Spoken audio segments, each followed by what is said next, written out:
Eu acertei 40 questões no Enem. Eu também acertei 40 questões no Enem, mas nossas notas ficaram diferentes. Por quê? Ainda não tenho vinheta, portanto, imagine uma abertura legal aqui e uma música maneira. Vamos pro vídeo. E aí, gurizada, tudo bem com vocês? Tudo certinho? Então, mais um vídeo aqui no canal, tá? Para trazer para vocês mais conteúdo de educação, vestibular, química e tudo mais, beleza? Muito bem, nesse vídeo aqui eu quero falar com vocês sobre o TRI do Enem e o porquê ele faz com que os alunos tirem notas tão diferentes, mesmo acertando um número de questões parecidas, tá? Assim, eu já adianto para vocês, eu quero explicar de uma forma bem prática, sem ficar pirando muito em como que o INEP, né, monta o Enem, tipo, todos os testes que ele faz antes de aplicar a prova. Cara, essas coisas assim eu não vou ficar perdendo tempo aqui, tá? Vamos pro que interessa. Se você está assistindo, talvez você seja um vestibulando ou futuramente pensa fazer o Enem. E assim, eu vou explicar para vocês de uma forma bem prática, vou dar algumas dicas aí, vou trazer meio que um relato, né? Uma pessoa bem próxima a mim, assim, que usou o Enem para poder conseguir um curso muito concorrido numa universidade federal muito respeitada aqui no Brasil. E assim, se esse conteúdo faz sentido para você, curta, comenta, compartilha, manda para seus amigos, tá? E eu quero mostrar exemplos para vocês aqui, envolvendo a matéria de química, para vocês assim entenderem melhor como que funciona esse bendito TRI, tá? O que eu posso adiantar para vocês? TRI é a teoria de resposta ao item. Tá? Item é basicamente a questão do Enem. Ponto. Esse sistema ele faz com que as questões sejam divididas em nível fácil, médio ou difícil.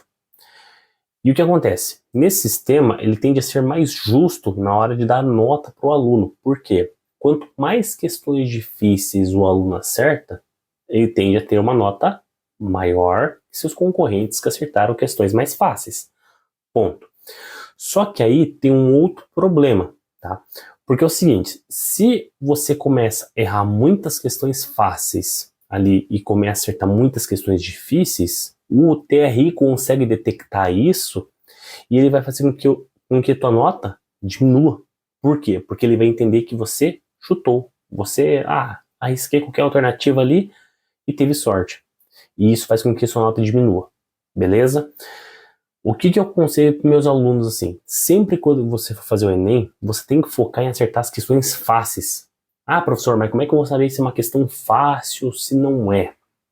Primeiro, não está escrito ao lado da questão fácil, médio e difícil, tá?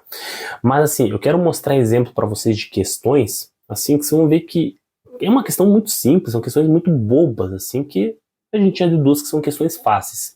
Questões que exigem um raciocínio um pouco mais elaborado, essas questões já são consideradas questões já nível médio, nível difícil, depende do caso. E é muito complicado o professor olhar e falar, putz, essa aqui é uma questão média, essa aqui é uma questão difícil, sabe, certeza. A gente desconfia pela análise, assim, pelo raciocínio envolvido, como ela pode estar categorizada. Mas dizer com certeza que aquilo ali é meio complicado, né? Quem sabe mesmo é quem elaborou o Enem. Beleza? Então assim, se você vai fazer o Enem, o que eu aconselho? Foque nas questões fáceis. Se você acertar as questões fáceis, e mesmo que você erre algumas difíceis aí, a tua nota tem que ser uma nota bem boa, ok? E eu tô falando isso aqui com base num relato, uma parente minha, que ela usou esse sistema de acertar as questões fáceis do Enem e conseguiu a tão sonhada vaga no curso de medicina numa universidade federal muito conhecida aqui no Brasil. Então assim, e o que ela fez? Ela focou nas questões fáceis. Ela até me disse uma vez que assim, ela não conseguia terminar nenhuma prova do Enem, porque as provas são muito cansativas, são desgastantes, assim, muito texto. Então assim, ela exige muito fisicamente do aluno, a prova, tá? O que acontece? Quando você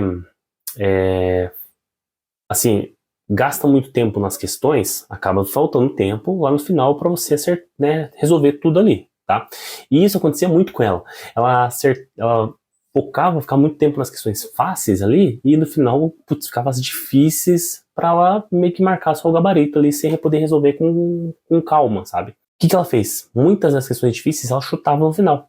Acertava uma ou outra ali, mas as questões fáceis ela garantia que ela acertava, ok? Como que você vai acertar as questões fáceis? Cara, estudando, não tem muito segredo, tá? Tem muitas técnicas de estudo aí, tem até no canal muita coisa gravada a respeito de técnicas de estudo. Então dá um bisu aí que você vai encontrar. Muito bem, a pessoa conseguindo acertar as questões fáceis, acertando algumas difíceis, a nota tende a ser bem alta. E isso pode te dar uma vantagem muito grande em relação aos seus concorrentes, tá? Se você quer usar o Enem para entrar numa universidade pública, cara, olhe com carinho essa tática que vai te ajudar bastante. Foque nas questões fáceis, beleza? Ah, professor, mas você não falou que as difíceis dão mais nota? Dão, mas não adianta nada você acertar as difíceis e errar as fáceis. Você tem que ter um conhecimento das fáceis, das médias, depois difíceis. Se for para acertar as difíceis, que você consiga acertar bastante questão fácil, bastante questão média. Daí acertar as questões difíceis, legal, tua nota vai lá para a estratosfera. Muito bem. Agora, o que são questões fáceis? O que são uma questão difícil assim em química? Tá? Quero pegar para vocês, eu vou mudar a tela aqui, certo? Pra vocês poderem entender melhor, eu quero fazer a resolução com vocês, explicar alguns detalhes, já aproveito e explico um pouco de química também para vocês. Então, só vou mudar aqui, já volto.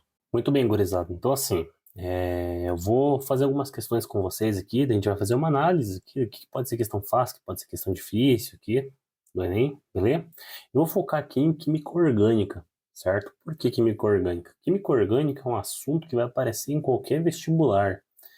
E isso ocorre porque química orgânica ela é muito extensa e é um assunto muito, muito, muito, muito, muito importante.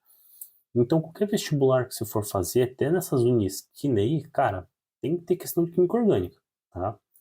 É claro, igual eu falei, como ela é muito extensa, pode cobrar várias coisas de vocês aí diferentes.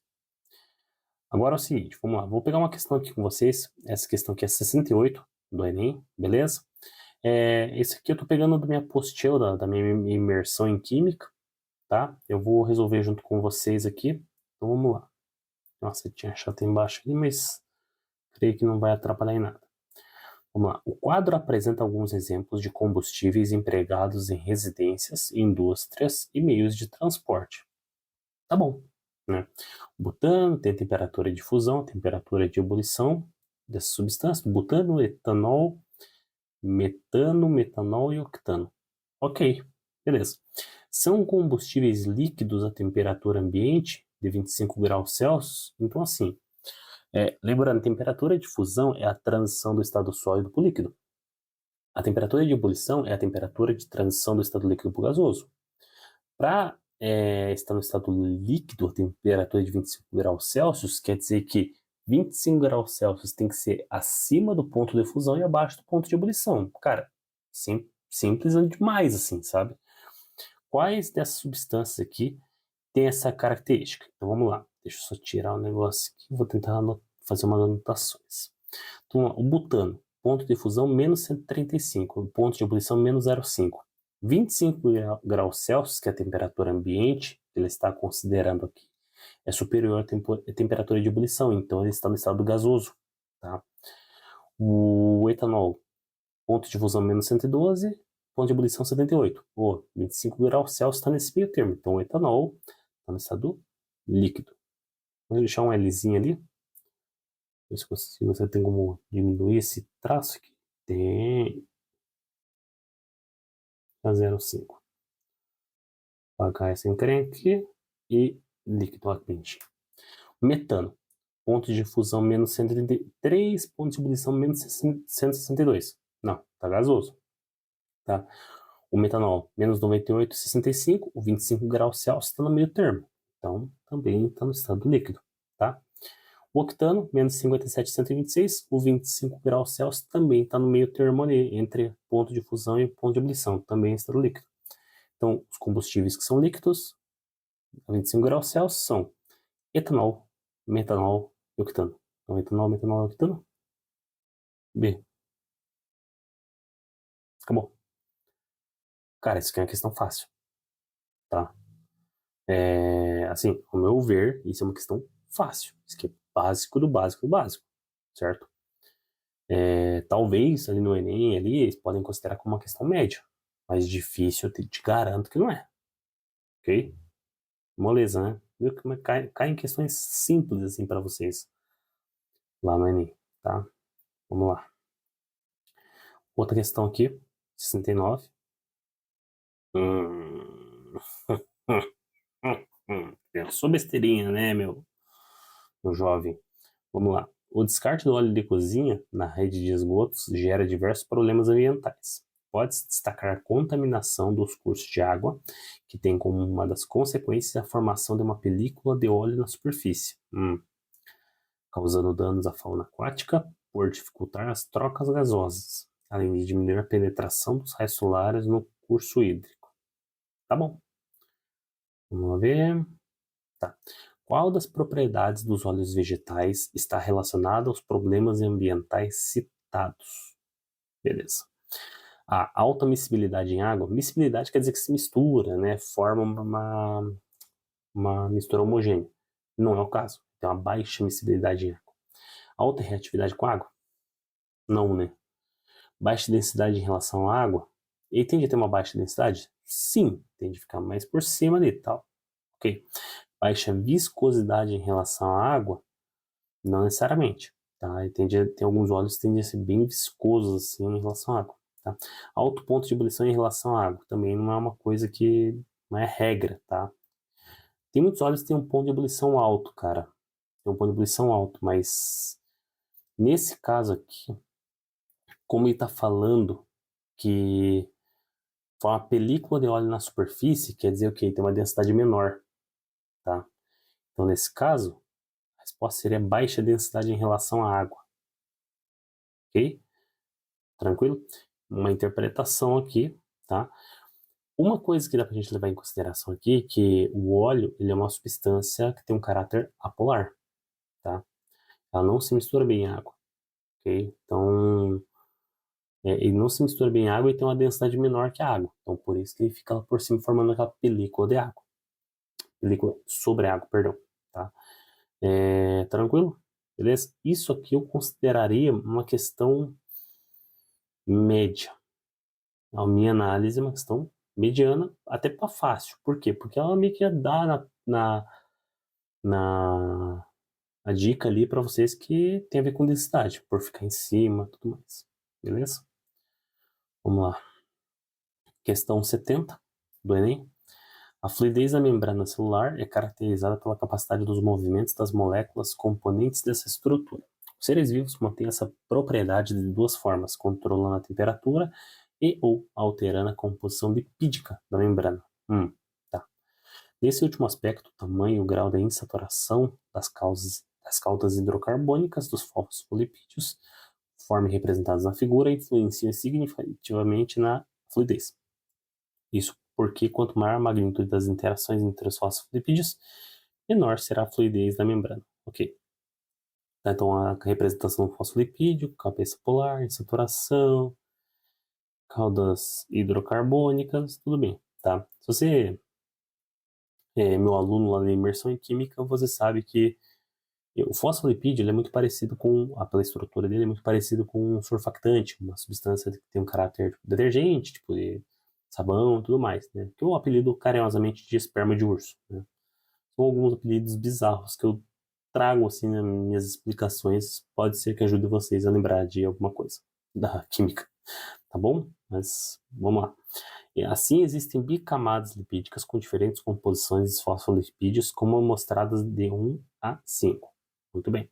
Perceba o seguinte, essa questão, pela que ela está falando ali, já dá para entender que é uma questão um nível um pouquinho maior, tá? Então, provavelmente, só nisso aqui que a gente leu, já dá para desconfiar. Não é uma questão fácil, ok? Muitas das questões do Enem, elas vão te dar dicas no enunciado. Então, vocês vão ter que ler bem o enunciado, porque às vezes ele te dá a dica para resolver ela no próprio enunciado ali, velho. E é interpretação pura, tá? Uma coisa que, assim, tem muitos professores que falam, se tiver uma questão com enunciado muito longo, pula o enunciado e veja só o finalzinho do enunciado e tenta resolver a questão. Dá pra fazer no Enem? Cara, dá. Dá pra tentar. Mas, assim, eu acho o Enem um pouco mais... Como eu posso explicar assim? Um pouco mais cretino. tá? Com todo respeito aos elaboradores, mas assim, o Enem geralmente coloca informação importante no enunciado longo, tá?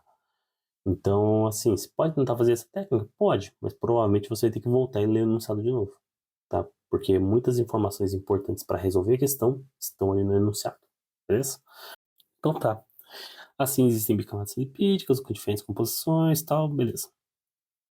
Então, quer dizer, ele pergunta assim, qual das bicamadas lipídicas apresentadas possui maior fluidez? Muito bem. Então, essa questão é uma questão bem, né, bem razoável. Vamos lá. Tem uma informação, parece que ele deixou aqui no ar aqui, que pode ser que seja importante, crucial para a gente resolver essa questão. Nesse último aspecto, então pegando daqui, ó. Nesse último aspecto, o tamanho e grau da insaturação das caudas hidrocarbonadas dos fosfolipídios, conforme influenciam significativamente a fluidez. Isso porque quanto maior for a magnitude das interações entre os fosfolipídios, menor será a fluidez da membrana. Ok? Então, assim, quando você tem ligações duplas na estrutura carbônica, você tende a diminuir a interação intermolecular, tá? Então, quanto maior a magnitude das interações, menor será a fluidez da membrana. Então, o que acontece? Quanto maior o número de insaturações, vou escrever com letra feia mesmo, que não vou caprichar aqui agora não, tá? O que vai acontecer? Nós vamos diminuir as interações. Se você diminuir as interações, maior será a fluidez. Tá? Muito bem, o que ele quer saber? Quais caminhadas apresentam maior fluidez? Então, nós temos que ver, no caso, onde tem mais insaturações. Ok? Então, veja só, na 1 não tem insaturação, porque a insaturação está representada com essa perninha torta aqui, né? Então, aqui na 1, não. A 2, todos os fosfolipídios têm aqui a insaturação, né?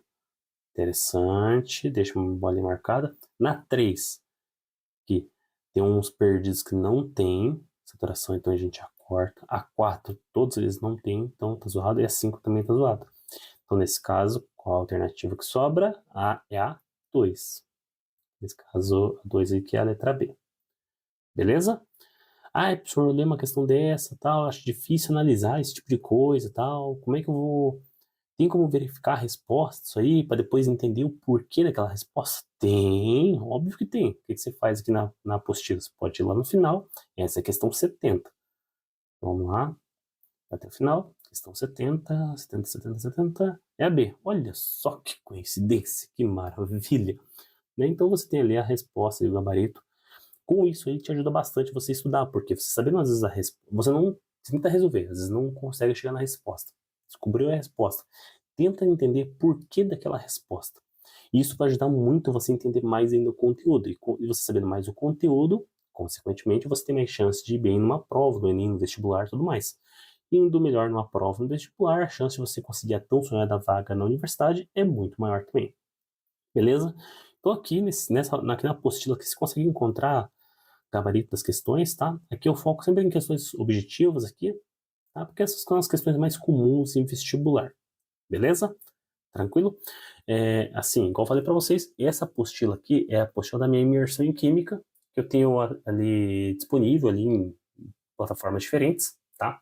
Com planos diferentes, assim, para os alunos, dependendo como eles acham melhor, né? E antes de eu para poder voltar a falar aqui da imersão, eu preciso só falar uma coisinha para vocês. Essa questão aqui é uma questão que exige um raciocínio um pouco maior, porque ele não deixa clara essa questão das insaturações, que quanto mais insaturações tem, menor são as interações. E isso aqui é um aspecto teórico que você tem que saber lá da química orgânica, certo? Para resolver essa questão. Essa questão eu consideraria como uma questão nível médio para difícil, ok? Creio eu que essa aqui seria considerada uma questão difícil, porque ela pede um raciocínio um pouco mais elaborado, tá? As respostas são curtas, ok?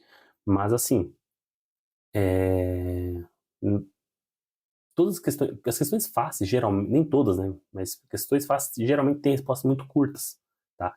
Essa aqui não tem como ser uma questão fácil, porque ela exige um raciocínio um pouco mais elaborado, tá? Aqui tem bastante questão do Enem, cara. Tem, ó, tem a questão da UFPR. Deixa eu ver mais aqui. Tem uma outra, que é uma questão bem simples, ó. Tem bastante questão do Enem aqui. Eu quero fazer com vocês. Nossa, cara, deixa eu ver. Ah, tá. Ó, essa questão aqui, que é a questão. Vou voltar aqui. Nossa, hoje tá difícil. 58, tá? A produção mundial de alimentos poderia ser reduzida a 40% da atual sem a aplicação do controle sobre pragas agrícolas. Por outro lado, o uso frequente de agrotóxicos pode causar contaminação em solos, águas superficiais e subterrâneos. Tá.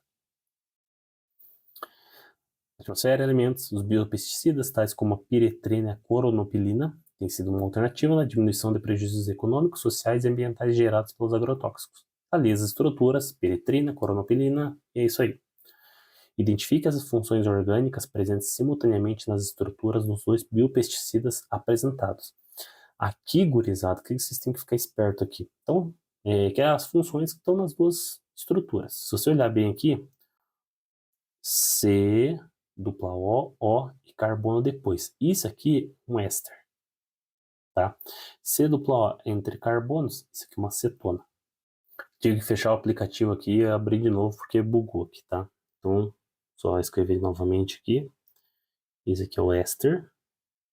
Tá com a ponta mais grossa. Vou deixar mais fina aqui para escrever melhor. Beleza. Aqui nós temos o éster, como falamos anteriormente. Aqui nós temos a cetona. Beleza. Se você olhar as respostas ali, são duas funções, tá? E as únicas funções oxigenadas que nós temos ali, fora hidrocarboneto, que éster e cetona. Dá para achar resposta com isso aqui? Dá. Mas vamos fazer aqui a outra, fazer o negócio direito, tá? Aqui, C dupla O no meio de carbonos, cetona. C dupla O, carbono. Isso aqui é éster. E aqui o H ligado a um carbono tem ligações simples, álcool. Tá? Então as funções orgânicas que estão presentes nas duas estruturas, éster e cetona. Se descobrir o primeiro, você mata a questão. Tá? Cetona e éster, tetra P também. Tá? Isso é uma questão fácil. Ponto. Tá? Essas questões de identificar funções, geralmente são questões de nível fácil. Essas questões você tem que acertar. Tem que acertar. Okay? Ah, principalmente decorar a função é chato. É chato, mas pode colocar dentro da universidade. Então faça um esforço aí. Vale a pena. Ok? E é isso, gurizada. Isso aqui é uma questão fácil. A anterior nós fizemos uma questão de nível um pouco mais difícil ali. Tá? E a primeira questão é nível fácil para médio ali. Tá? Tranquilo? Espero que tenha ajudado vocês a entender um pouco melhor como é que funciona o Enem.